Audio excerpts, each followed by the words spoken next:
مصر کے جنگل میں ایک شہزادہ چند بکریاں چراتا اور ان سے حاصل ہونے والے دودھ اور جنگل کے پھلوں پہ گزارا کرتا۔ وہ شہزادہ تھا مگر نہ تو اس میں شاہوں والا غرور تھا اور نہ ہی وہ جاہ و جلال۔ وہ عام انسانوں کی طرح زندگی بسر کرتا۔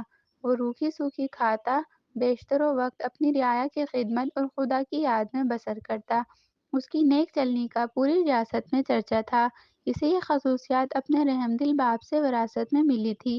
ایک دن شہزادہ معمول کے مطابق رعایا کے مسائل سننے کے بعد جنگل میں دنیا سے بے نیاز خدا کی یاد میں مہو تھا کہ اس نے دیکھا کہ ایک غریب لکڑہارا اپنے گدھے کو ساتھ لیے ہوئے لکڑیاں کاٹ رہا ہے اور اس سے باتیں بھی کیے جا رہا ہے۔ حالانکہ اسے معلوم تھا کہ نہ تو گدھا اس کی بات سن رہا ہے اور نہ ہی سمجھ رہا ہے، اور پھر وہ زاروں قطار رونے لگا۔ شہزادہ یہ دیکھ کر بہت حیران ہوا کہ لکڑہارا روزانہ لکڑیاں کاٹتا، گدھے سے چند باتیں کرتا اور پھر پھوٹ پھوٹ کے رونے لگتا۔ چند روز یہی معاملہ رہا۔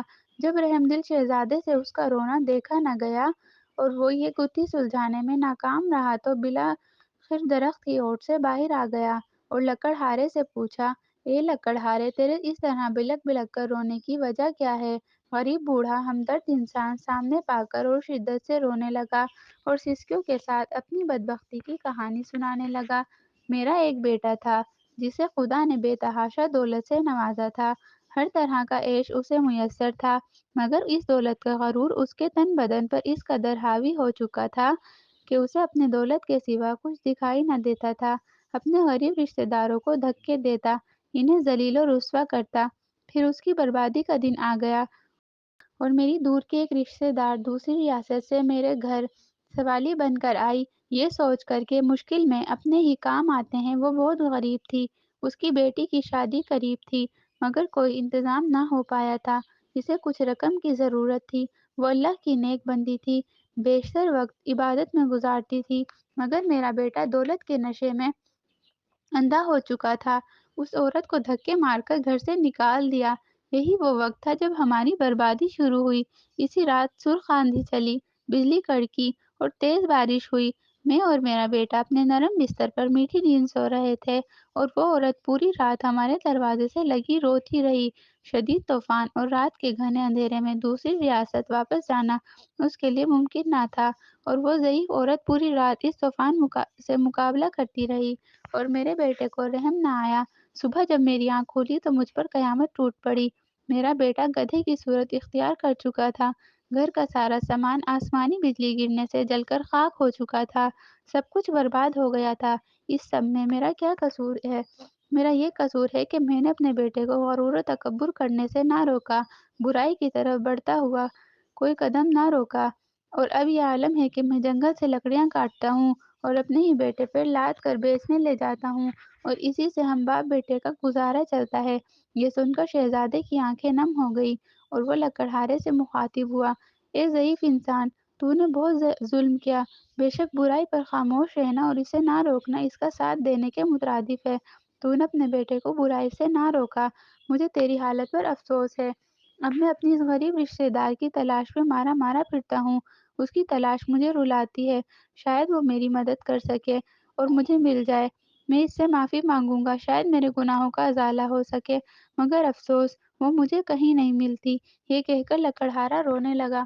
شہزادے نے اس کے آنسو پوچھتے ہوئے کہا، تو اپنے گناہوں کی معافی اللہ سے مانگ، وہ بہت رحیم ہے۔ اگر اس نے تجھے معاف کر دیا تو وہ تجھے اس عورت تک پہنچانے کا کوئی نہ کوئی سبب ضرور بنا دے گا۔ وہ بہت مہربان ہے، اپنے بندوں پر ظلم نہیں کرتا۔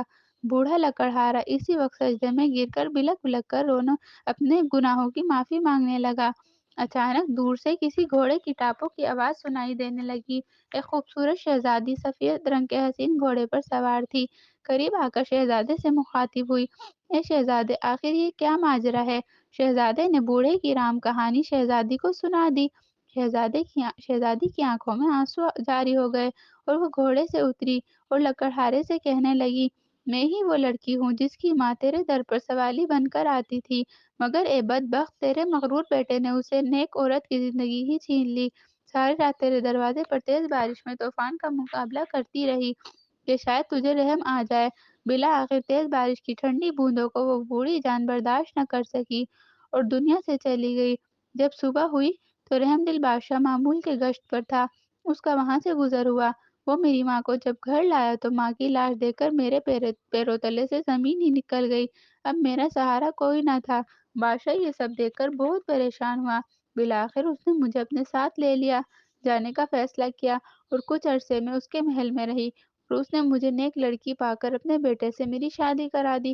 شاید یہ میری ماں کی دعاؤں کا نتیجہ تھا، جس نے میری خاطر اپنی جان قربان کر دی، اور اس رب نے مجھے غریب کو فرش سے اٹھا کر عرش پر بٹھا دیا، اور اس نیک شہزادے سے میری شادی کرا دی، جو اس وقت تیرے سامنے کھڑا ہے، اور تجھے تیرے مغرور بیٹے کے کرموں نے عرش سے فرش پر گرا دیا۔ خدا کی قدرت دیکھ کر لکڑہارا شرمندگی سے زمین میں گرتا جا رہا تھا اور رو رو کر شہزادی سے معافی مانگی۔ شہزادی بہت رحم دل تھی، لکڑہارے کے آنسوؤں سے اس کا دل بھر آیا اور اس نے اس کو معاف کر دیا۔ خدا کی قدرت، لکڑہارا اس لمحے اپنے اصل روپ میں واپس آ گیا اور خدا کے حضور سجدے میں گر گیا اور شہزادی سے بھی معافی مانگنے لگا۔ شہزادی نے اسے بھی معاف کر دیا۔ بالآخر دونوں باپ بیٹے اپنی جھونپڑی کی طرف روانہ ہو گئے۔